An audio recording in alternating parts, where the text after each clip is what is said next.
금융권의 종류를 알면 대출 방법이 보인다라고 정리를 해드리겠습니다. 자, 1금융권은요, 여러분들이 흔히 아시는 은행입니다. 하나은행, 신한은행과 같은 시중은행들 있죠. 그리고 우리가 토스뱅크, 카카오뱅크가 같은 인터넷은행, 이러한 여러분들이 손쉽게 접하고 이용하고 계시는 은행들을 1금융권 은행이라고 보시면 됩니다.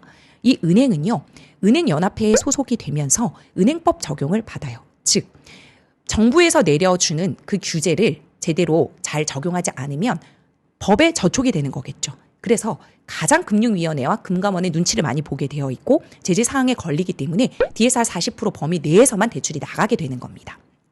자, 그런데 2금융권 같은 경우는요, 여러분들이 가셔서 직접 은행 업무를 수행하게 되시는데 사실 잘 모르실 거예요. 외부적으로는요, 시중은행과 다를 바가 없이 수신 업무, 즉 예적금도 할 수 있고, 그리고 대출도 받을 수 있고 여러 가지 은행 업무를 수행할 수가 있거든요. 그러면 뭐가 다르냐? 내부적인 시스템이 다릅니다. 내부적으로 은행법의 적용을 받지 않고 은행 업무를 수행하기 때문에 빈틈이 많습니다.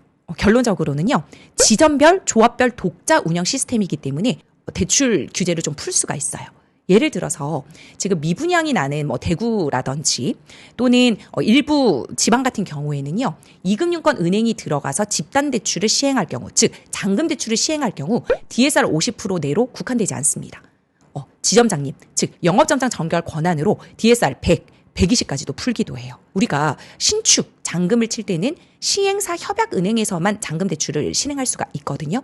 사전 점검을 가셔서 우리가 상담을 받게 됩니다. 그러면 거기에 1금융권 은행도 들어올 것이고 2금융권 은행도 들어올 것입니다. 대출 한도가 부족하다. 그러면 2금융권 은행에도 대출 한도 상담을 받아보시면 DSR이 많이 열려 있을 가능성이 큽니다. 이것도 또한 대출력이죠. 네.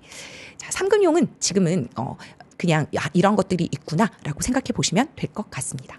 자, 스트레스 DSR 같은 경우에는 이미 2월 26일부터 변동금리 차주에 한해서 1금융권 은행에서 주택담보대출이 일으킬 때 다 적용이 되고 있죠. 즉, 대출 한도가 줄어드는 효과가 이미 진행이 되고 있습니다. 여기서 제가 빈틈이 뭐라고 했죠? 아직 2금융권은 적용이 되지 않고 있기 때문에 내가 대출 한도를 더 많이 내야 된다라고 하면 2금융권도 상담을 받아보시는 게 좋고, 신용대출 같은 경우에는 아직 적용을 하고 있지 않기 때문에 1금융권 은행에서도 신용대출이 내가 필요할 것 같다라면 미리 받아보시는 것도 좋겠죠.